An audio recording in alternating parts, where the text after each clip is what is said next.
Hi gang, it's Monday, I'm Mike, welcome to Mike on Monday. Let's have a look at what's been happening this week at West Ham.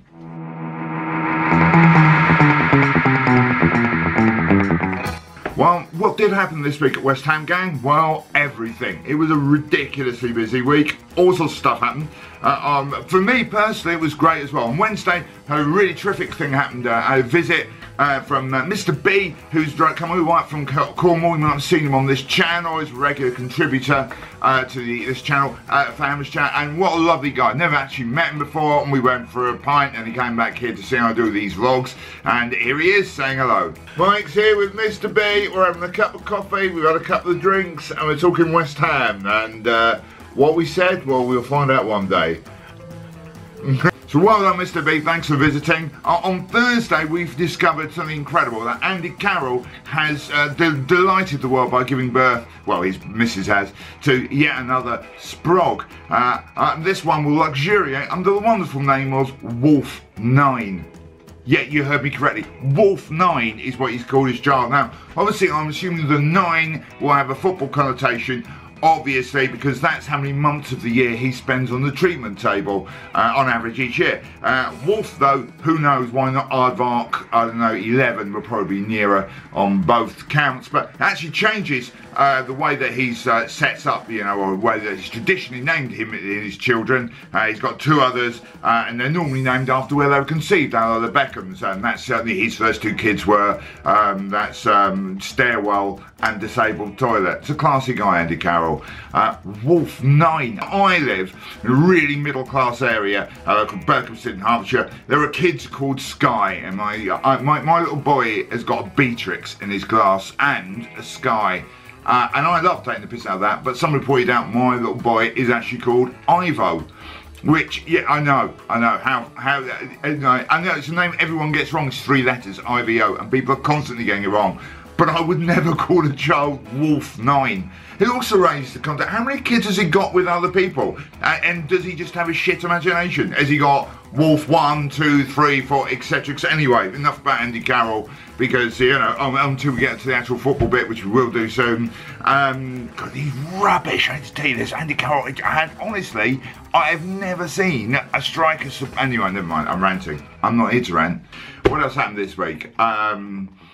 On Friday, I went to see the under-23s play, and well, a great occasion. Went with Tony J, great to see them, and big shout out to all the other people who watched this I bumped into there, and well, a few, because it was about 150 people there. What surprised me more, we were playing Derby County. We sat, to be honest, with 3 Derby County fans who had made the journey to watch the under-23s. People, that is dedication. And the under-23 is going great, you should probably know. They're 3rd in the under-23 Premiership. They beat Man City, Liverpool, Man United, and they were playing Derby County. And we lost 5-1. And at this point, you start thinking, is it me? Is it me? Whenever I watch West Ham, we are awful. And anyway, to be fair, they were actually really good technically going forward, but...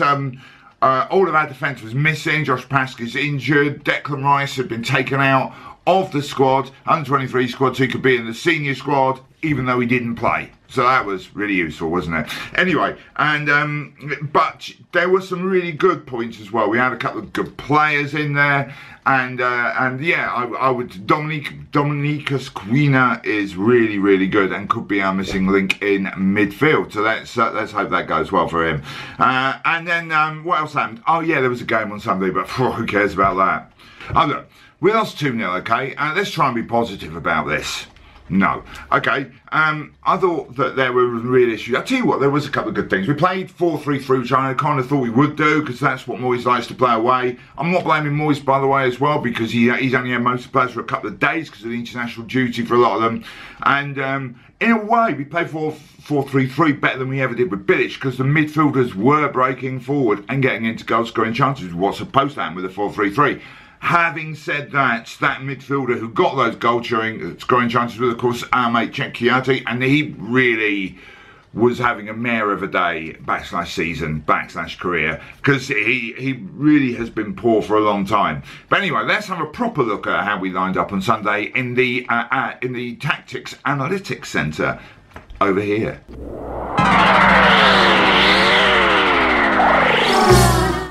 So here we are at the Tactics Centre. By the way, apologies, the budget doesn't quite run to Watford players, so it's Spurs. They're disguised as Spurs for the issue of this. Now in the village, we used to play a system where everyone sort of plays pass and move. I think West Ham used to play a system under Bilic called pass and run away. So what would happen is one player would pass to the other West Ham player, and everyone else would run in the opposite direction to make sure they never got the ball and had to face up to any responsibility.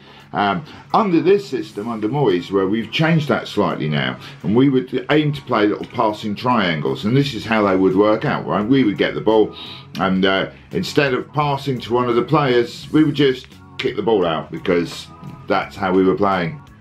So in attack, we were playing a front three nominally of Lanzini, Andy Carroll and Arnautovic. Arnautovic, I thought he should have scored, but other than that, he had a reasonably okay game for him. Lanzini was Lanzini, which is, let's face it, pretty good, way too good to be in our team anyway. And Carroll, well, this is kind of what happened when the ball went to Carroll. He'd get a pass forward like that, and he would then clobber the opposition player. That's about all that Carroll really brought to the game. He didn't actually manage to play any kind of football, but he's very good with the elbow. So, ladies and gentlemen, there you go, a tactical analysis of Andy Carroll, and as you can see, he's brought his newborn kid to the game. There it is. Yeah. So, tactical analysis doesn't get any better than this, I'm sure you'll agree. So, back to the studio. That's over there. The other thing of real note which came from the game on Sunday were the huge, well I say huge, there's only, however many we had in the away, a couple of thousand, but mass protests about for the boards, you know, and a lot of people are pointing about the board, but I thought that would be worth going through and looking at how the board operates and who were the 5 main movers and shakers at West Ham behind the scenes in the boardroom, and after a bit of digging around, you might find this bit interesting. Have a look. Now, I have done these as a top 5, but that doesn't necessarily mean that the 5th one's the least important, etc. But anyway, let's go on with it, shall we? So, here we go. Our top 5 people of importance in the boardroom at West Ham. At number 5, we have our senior negotiator, who is the person who deals with all the transfer stuff and also any other contracts and anything else to do with tendering for business, etc. And that's a really important person financially. And that person is David Sullivan. Yep, that's what David Sullivan's role is for us at the moment, and that's what he does. At number 4, really good one this, the contract negotiator. Now this is somebody who deals with all the contract extensions, decides who's staying, who's going at the club, and is a really, really key part of the club, especially financially, and that is David Sullivan. And number 3, we've got the company CEO, the Chief Executive Officer. Now, in any commercial company, this is a real player. This person is really the person who's going to be looking at how, what parts of the company to push, what bits to close, etc., etc. So a key role in any company. And at West Ham, that person is David Sullivan. Yeah, him again. And at number 2, we've got our director of football. Or any football club, director of football, after the manager is the most important person really at the club. They decide who we're going to buy, who we're going to sell, how much we should pay for them, negotiate the deals and blah, blah, blah. And at West Ham, that person is David Sullivan. And at number 1, of course, probably the most important people are the club owners. Now, the club owners obviously own the club and they decide the general direction of it, etc., etc.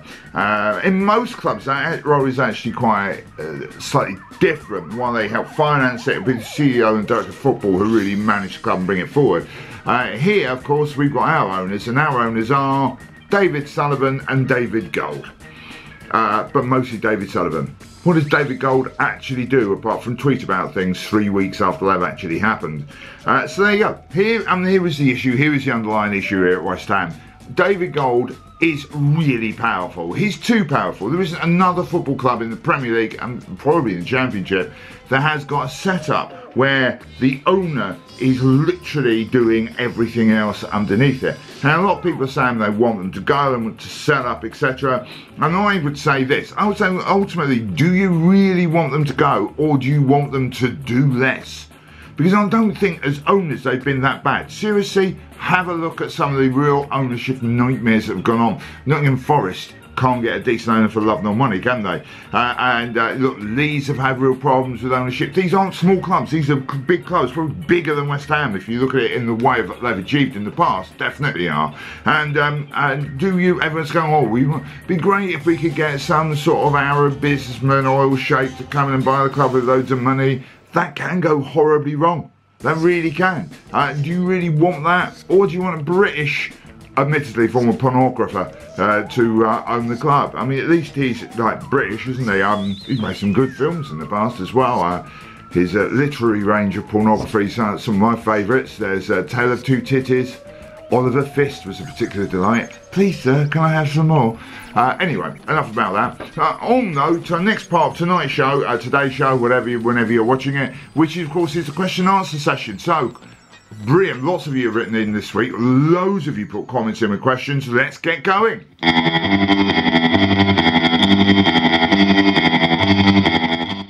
So, questions. First of all, thanks so much all of you who tweet me, who put comments below with questions, and anyone who pays any attention to these and watches this show at all. Is really great, and so many of you left nice comments, and please do feel free to comment again if you're enjoying this, and if you don't like it, then swear at me or something, do you know what I mean? And that's all good. A few questions for you. First of all, Dave Brew, is that B-R-O-U-X? Dave Brew.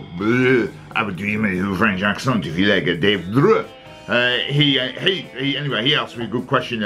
Would you sell youth to fund January spending? And I'm not about to sell my kids, not for any money in the world. Oh, you mean the team? If I was managing a team? Sorry, mate.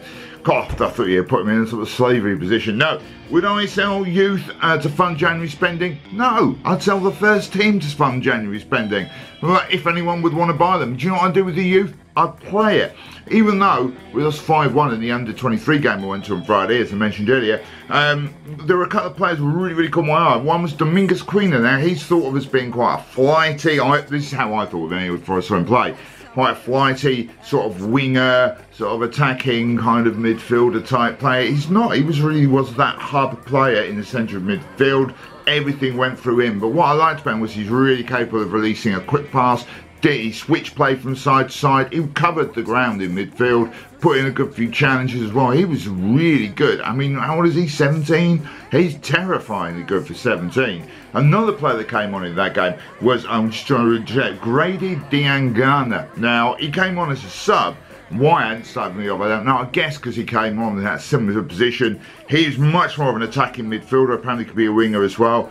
But my word, he was good. I mean, he scored our one goal, which was a really good goal as well. And like he gets behind the defence. He can really carry the ball really well. He can pass. He looks for the ball all the time. And he looks strong. He's quick and strong, yeah, sort of powerhouse midfielder.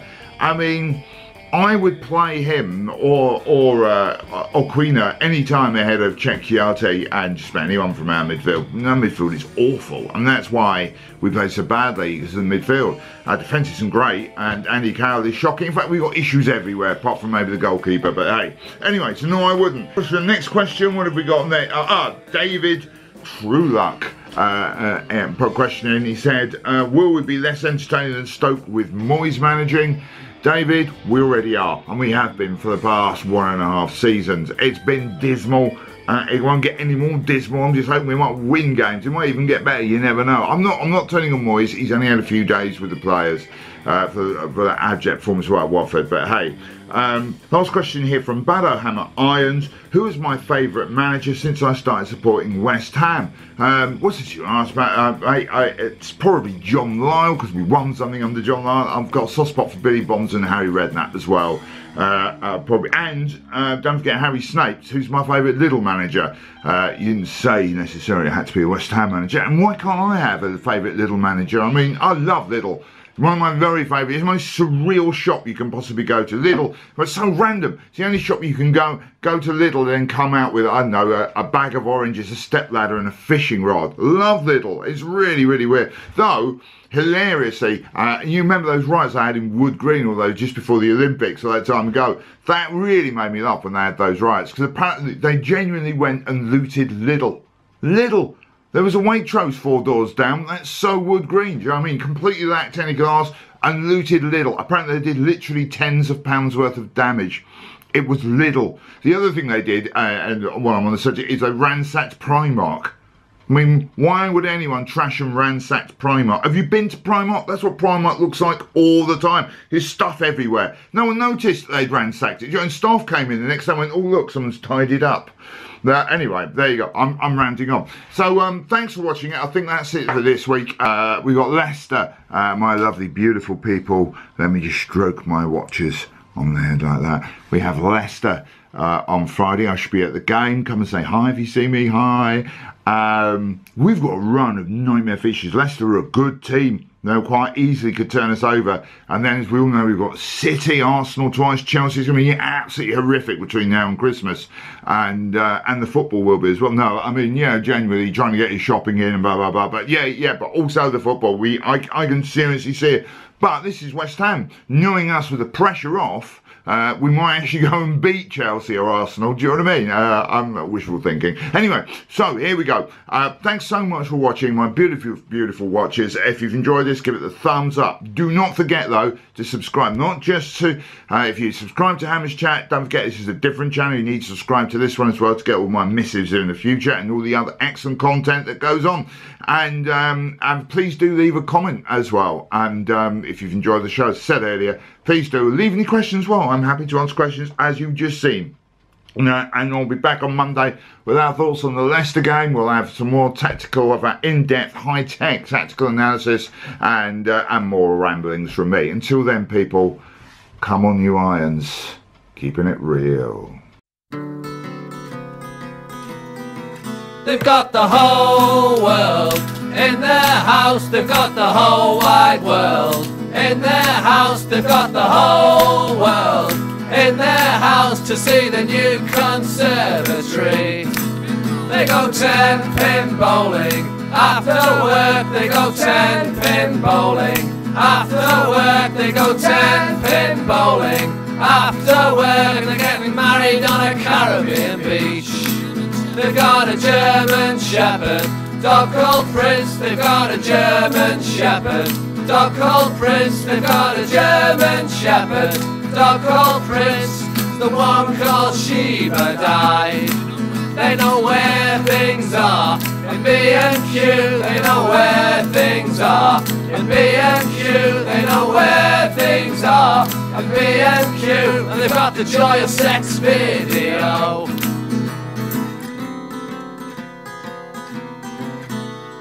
If I were a linesman, I would execute defenders who applauded my offsides. They were due on the Crystal Maze, yeah, they were due to go on the Crystal Maze, yeah, they were due on the Crystal Maze, but they got mugged in Florida. They went up in a hot air balloon, they declared their love in a hot air balloon. Yeah, they drank champagne in a hot air balloon and had a row on New Year's Eve. They've got nothing but total respect for. They've got nothing but total respect for. They've got nothing but total respect for Annie Lennox. And if I'd have known they were coming, I'd have slashed me wrists.